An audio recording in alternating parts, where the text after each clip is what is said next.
अऊज़ु बिल्लाहि मिनश शैतानिर रजीम। पनाह मांगता हूँ मैं अल्लाह की शैतान मरदूद से। बिस्मिल्लाहिर रहमानिर रहीम। शुरू अल्लाह के नाम से जो बड़ा मेहरबान नहायत रहम वाला है। द बॉटम लाइन का नाज़रीन कराम अस्सलामु अलैकुम। मोहतरम नाजरीन, हम अपनी आज की वीडियो में हज़रत इब्राहीम बिन अदम रहमतुल्लाह ताला अलैह की चंद करामात आपके सामने पेश करेंगे जो यकीनन आपके लिए दिलचस्पी का बायस होंगी।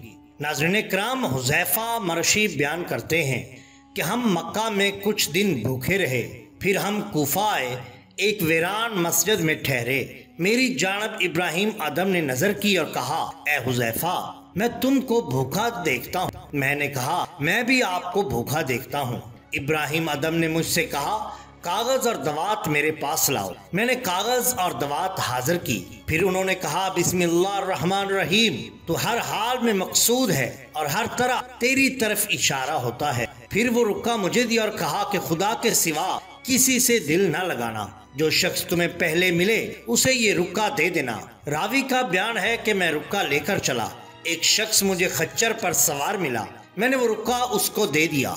उसने मजमून पढ़ा तो रो दिया और कहा, ये रुक्का वाला कहाँ है? मैंने कहा, फलां मस्जिद में मुकीम है। आप क्यों पूछते हैं? कहने लगा कि मुझे ख्वाब में इसी रुक्का के बारे में फरमाया गया है। फिर मुझको एक थैली दी जिसमें 6000 दिनार थे। मैं वो थैली लेकर इब्राहीम बिन अदम रहमतुल्लाह अलैह की खिदमत में हाजिर हुआ और तमाम किस्सा बयान किया। फरमाया, इनको हाथ न लगाना, वो अभी आता है। कुछ देर के बाद वो शख्स आया और इब्राहीम बिन अदम के कदमों पे गिरकर मुसलमान हो गया। इसी तरह बयान किया जाता है कि हजरत इब्राहीम बिन अदम जब बादशाहत छोड़कर फकर की राह पर चल दिए तो बारी ताला के तवक्कुल पर निकले।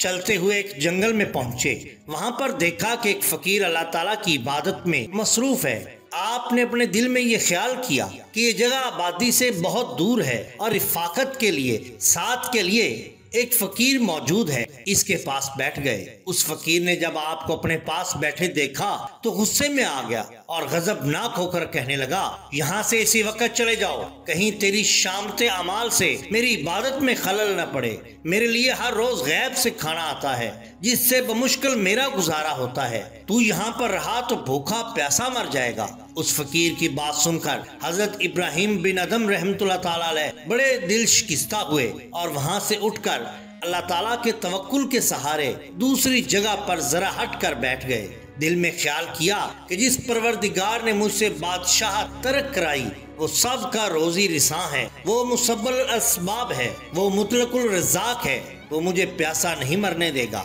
वो मुझे भूखा नहीं रखेगा। चुनाचे इस बात को दिल में ठान कर अल्लाह ताला की इबादत में मशगूल हो गए। अभी थोड़ी देर ही गुजरी थी कि उस फकीर के मामूल के मुताबिक गैब से रोटी और प्याज आया। हजरत इब्राहीम बिन अदम के पास गैब से सुनहरी बर्तन उतरना शुरू हुए। किसी में चावल थे तो किसी में गोश्त, किसी में कोफ्ते तो किसी में कबाब, किसी में कीमा और किसी में हलवा।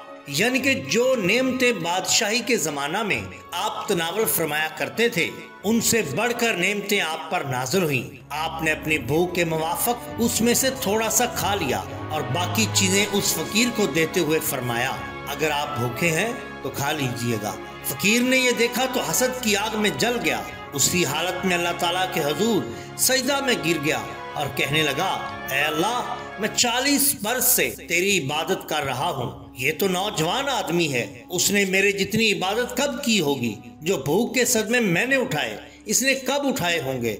हैरत की बात है कि मेरी इबादत का सिला सिर्फ रोटी और प्याज, जबकि हर तरह की नेमतें इसके लिए। अल्लाह ताला की बारगाह से गैबी आवाज आई कि तू अपनी असलियत को देख। तू एक मुफलस किसान था और रोटी प्याज पर गुजर बसर करता था और ये एक बादशाह था। लाखों खवान इसके गिर्द होते थे, करोड़ों मुलाजम इसकी खिदमत में होते थे। इसके दस्तरखान पर इतने खाने चुने जाते थे कि शुमार ना होते थे और तुझे तेरी खुराक मिलती है, इसे उसकी खुराक। दूसरे तू एक गरीब शख्स था, जब तूने कोई जरिया मुआश बिल्कुल न देखा तो मेरे दर पर आ पड़ा और ये जहो जलाल रखने वाला बादशाह था। उसने बादशाही सिर्फ मेरी इबादत और मेरी मोहब्बत में छोड़कर गदाई इख्तियार की। बिल्कुल इसी तरह बयान किया जाता है कि हजरत इब्राहिम बिन अदम रहमतुल्लाह ताला अलैह अपने साथियों के हमरा साहिल समंदर पर चलने के लिए निकले और एक जंगल में जा पहुँचे जहाँ पर बहुत सूखी लकड़ियाँ थीं। दोस्तों ने इब्राहिम अदम से कहा, अगर आज रात यहीं ठहर जाएं तो ये लकड़ियाँ जला लेंगे। उन्होंने फरमाया, ऐसा ही कर लो, बेहतर है। हमने लकड़ियाँ जलाई और रोटियाँ निकाल कर खाना शुरू कर दी। हम में से एक ने कहा कि अगर इस वक्त गोश्त होता इस आग पर हम उसको भून लेते तो क्या ही बात थी। हजरत इब्राहिम बिन अदम रहमतुल्लाह ताला अलैह ने कहा, अल्लाह ताला इस बात पर कादिर है कि तुम्हें भुना हुआ गोश्त खिलाए। वो कहने लगे कि ऐसा कैसे हो सकता है कि रात की इस पहर हम शिकार कहाँ करेंगे, खाना कैसे हासिल करेंगे। वो ये बातें कर ही रहे थे, एक शेर 12 सिंगे को उठाए हुए ले आया। जब हमारे करीब पहुंचा तो 12 सिंगा गिर पड़ा और उसकी गर्दन टूट गई। हजरत इब्राहिम बिन अदम रहमतुल्लाह ताला अलैह उठे और कहने लगे, उठो साथियों, इसे ज़िबा कर लो और इसका गोश्त भून कर खा लो।